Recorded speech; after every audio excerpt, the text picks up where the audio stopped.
Hey guys, welcome back to the channel. I haven't done very many videos with the water-based paints yet, so I figured I'd bring one out.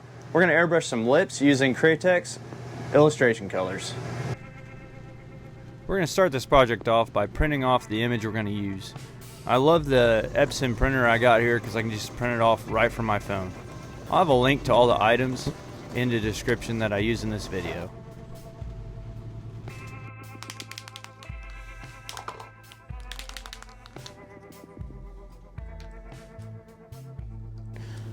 We need a little bit more of a red.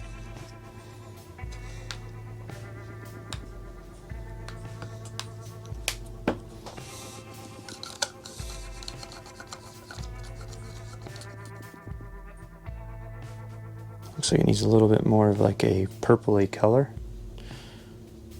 Let's try. That's the cool thing about all these this illustration color wheel set. I'm glad I got the color wheel set because it's got a lot of different colors, and I can really, without having to mix a bunch of colors to get this type of tone, I can just mix a few different ones that they have that are already pretty close. They have flesh tones out there, they've got kits and everything, so really you're not limited. Depends on your reference, you know. You don't have to go with the color, the exact color, but I'm just trying to get it really close. Let's go with a couple drops of black because I want to darken it just a couple drops. Let's do 1, 2, let's do 3 drops. I have a feeling that's going to get us closer to that darker tone there I'm trying to get. Yeah, see? Now, put a little bit more of that transparent. This will just give us more of that color.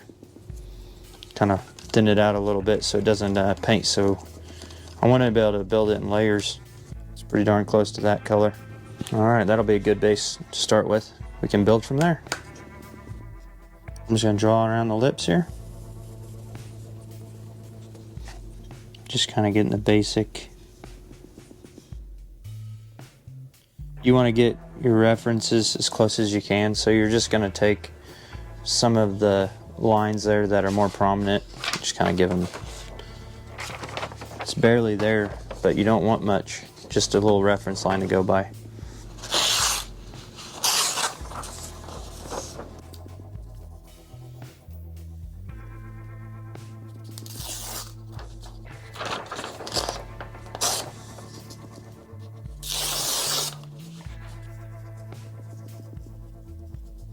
So when you're using paper as your template, we don't want to push it up against there tight, otherwise it'll have a really sharp line. In order to soften the line, you just raise it above it a little bit.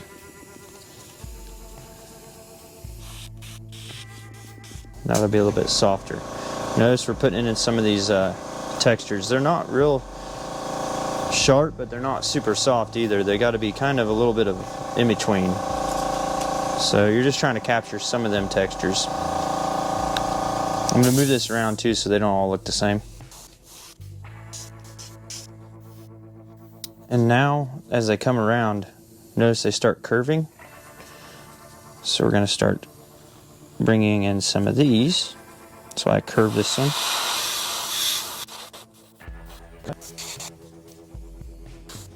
Same thing with the tops.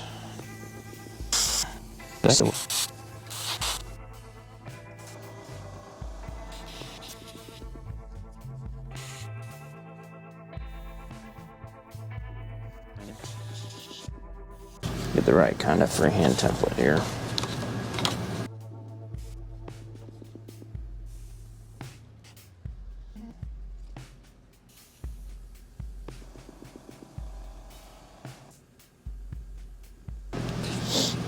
Now we're starting to bring in those textures and blend them so it doesn't look so weird. Freehanding is a really soft way of placing the shading.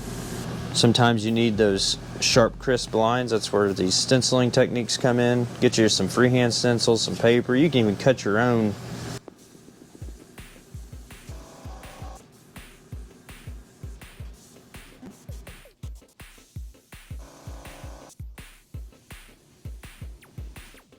And then you can come in ever so often with the eraser.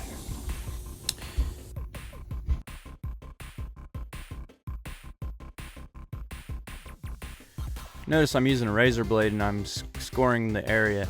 If you scratch it with the razor blade, the good thing about illustration colors is it'll remove it pretty easily. So you can add some textures with your razor blade or an eraser.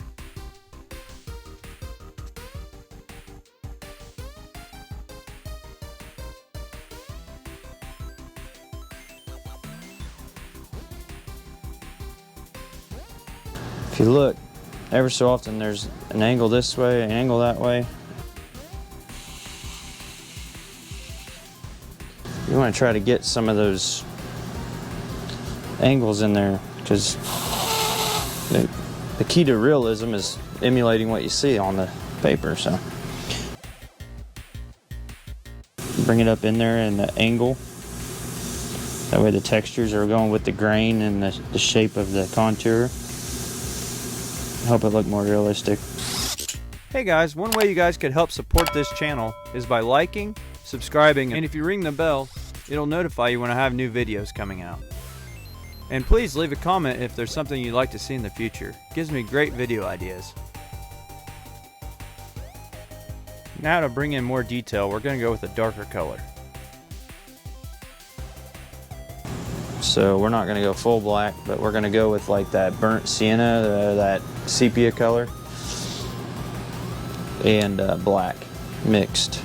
And that's what's basically in the picture. So try to keep the colors as natural as possible to look more realistic. Reduced it down a little bit.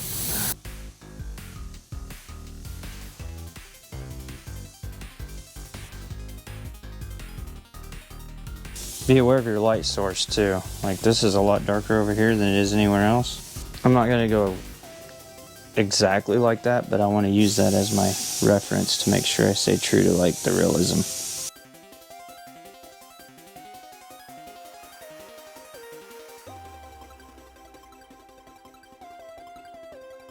I'm going to go with some illustration white.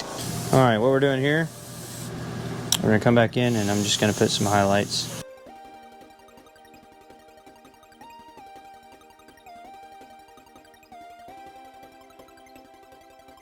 Alright, flesh tone, we're going to go with just a little bit of the burnt sienna. We don't want to go too red, we don't want to match the lips. We're going to go with some brown. This is burnt umber. We definitely want to do some of the transparent base. I don't want it to blend because we don't want it. I like to build in layers. Okay. And then we're going to lighten it up to the skin tone. Getting pretty darn close. Not bad for just eyeballing everything. Not bad at all. It's not bad for skin tone. Alright. Do that. Now I got to reduce it with 4011. Oh yeah, that's a good skin tone.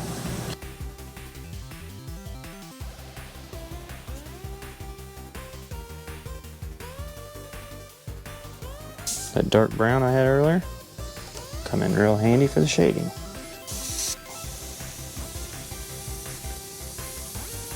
Light source is right here, coming from this way. So everything on this side of the face is just a little bit darker.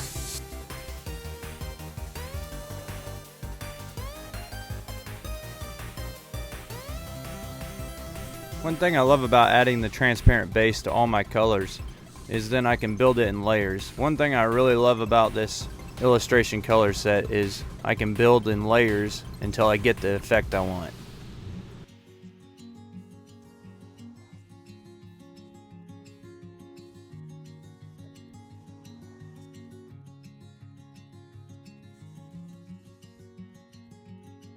One thing I noticed that made it look kind of weird in your guys' footage is there's not much of a separation here between that and that. So see if I can sharpen this up a little bit.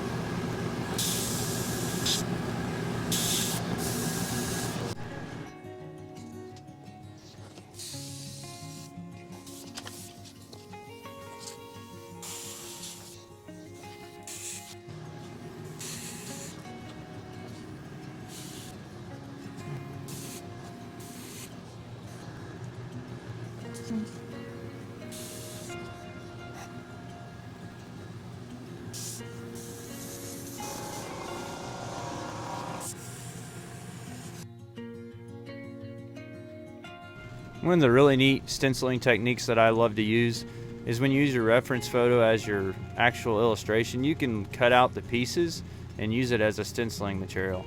Here I'm going to add in some teeth, and therefore cutting out the middle where it's black, I know I won't get anything on the rest of the piece. So this is just a really fast cut out with your X-Acto knife stenciling technique.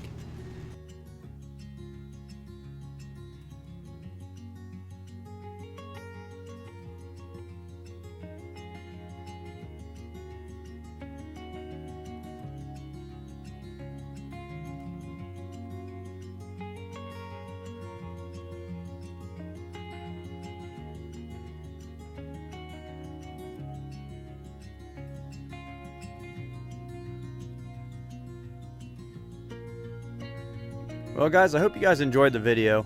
I had fun with this one.